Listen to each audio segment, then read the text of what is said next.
hasil penyelesaian sengketa melaksanakan praktek proses mediasi perkara cerai gugat. Saya, Anagata Yazid, NIM 2188 sebagai mediator. Saya Muhammad Iqbal Husmansyah, NIM 2177 sebagai tergugat. Saya Nadia Budi Salza, NIM 2167 sebagai penggugat. Saya Ibu Maharani, NIM 2241 sebagai anak penggugat. Terima kasih. Assalamualaikum warahmatullahi wabarakatuh. Selamat pagi Bapak Ibu. Terima kasih sudah hadir tepat waktu. Hari ini kita memulai proses mediasi untuk perkara cerai gugat dengan nomor register 1720 dari PDP dari 2025 dari PA. Saya Nata Yansen, selaku mediator yang ditunjuk oleh pengadilan. Sebelum kita masuk ke materi, izinkan saya menyampaikan beberapa aturan dasar. Mediasi adalah proses yang bersifat rahasia, mengutamakan musyawarah.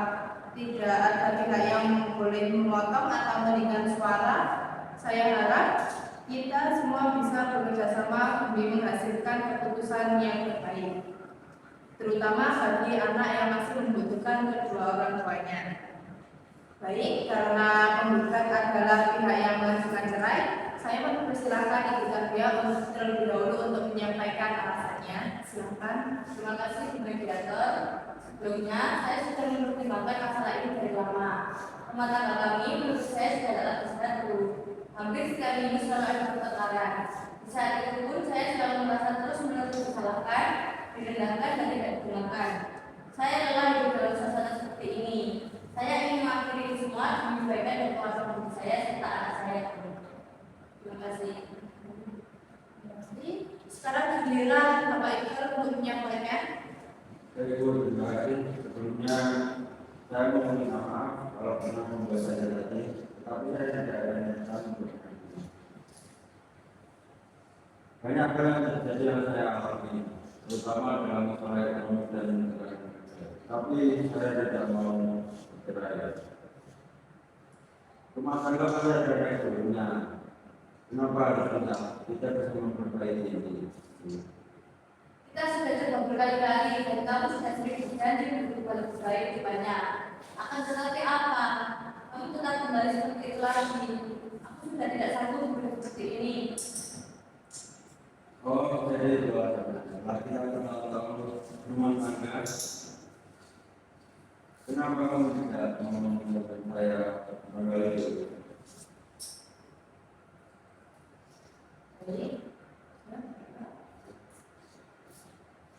Dari apa yang saya dengar, inti permasalahannya adalah keretakan komunikasi dan tekanan berulang dalam rumah tangga. Namun sebelum kita beranjak ke keputusan, saya ingin bertanya ke Ibu Tabia, apakah benar keputusan cerai ini sudah dipikirkan matang, bukan karena emosi sesaat? Sudah Bu, saya sudah bertahan 4 tahun dan saya sudah memikirkannya secara matang. Saya sudah tidak mengambil keputusan dalam sehari maupun sebulan. Bapak Iqbal, adakah hal yang ingin Anda sampaikan terkait peluang mempertahankan rumah tangga? Saya hanya ingin kesempatan terakhir untuk berdoa. Saya juga tidak mau keluar dari terakhir seperti itu.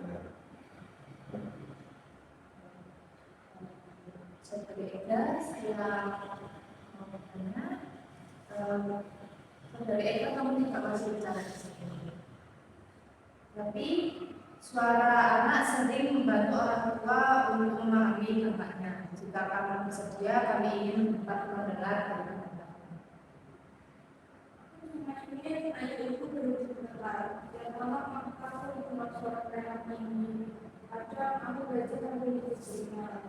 Aku sering belajar, tapi aku tidak mau itu susah. Ya, aku nggak mau suruh dari ayah, tapi aku juga mau itu susah. Terima kasih saudari Eka. Itu seorang yang berburu. Baik Bapak Ibu, anaklah yang paling terdampak dari konflik rumah tangga. Meskipun pernikahan berakhir, hubungan orang tua tidak boleh putus. Mari kita bahas kemungkinan pengasuhan anak kalian. Sebelumnya saya sudah berpikir untuk mengajukan hak asuh anakku. Ega tetap tinggal dengan saya, tetapi saya juga tidak melarang jika Ega ingin bertemu dengan ayahnya. Dikarenakan saya ingin menjaga hubungan mereka tetap baik-baik saja. Saya setuju. Masyarakat saya bisa bertemu mereka kapanpun. Saya bisa untuk berdoa. Apakah perlu jadwal khusus atau cukup kesepakatan fleksibel aja? Fleksibel saja Bu, yang penting Ega dengan ayahnya nyaman. Saya mengikuti saja. Baik, bagaimana mengenai nafkah anak? Saya akan tetap menyampaikan kepada keluarga Ega pada Saya tidak menuntut ibu, cukup sesuai kemampuan ayahnya saja. Kita catat sebagai bentuk kesanggupan pihak terkait ya. Saya akan membacakan kesimpulan proses mediasi hari ini tanggal 11 Desember 2020. Kesimpulan proses mediasi: 1. Penggugat tetap berkeputusan bercerai dan menolak rujuk. Tergugat menerima keputusan tersebut dengan keberatan namun siap menghormati pihak penggugat. 3. Hak asuh anak Eka Putri Maharani disepakati berada pada penggugat. 4. Tergugat memiliki hak bertemu tanpa batasan ketat dengan penyesuaian jadwal.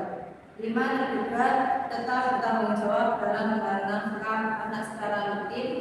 6. Kedua pihak sepakat menjaga komunikasi yang sehat untuk menghindari konflik di depan anak. Apakah ada koreksi?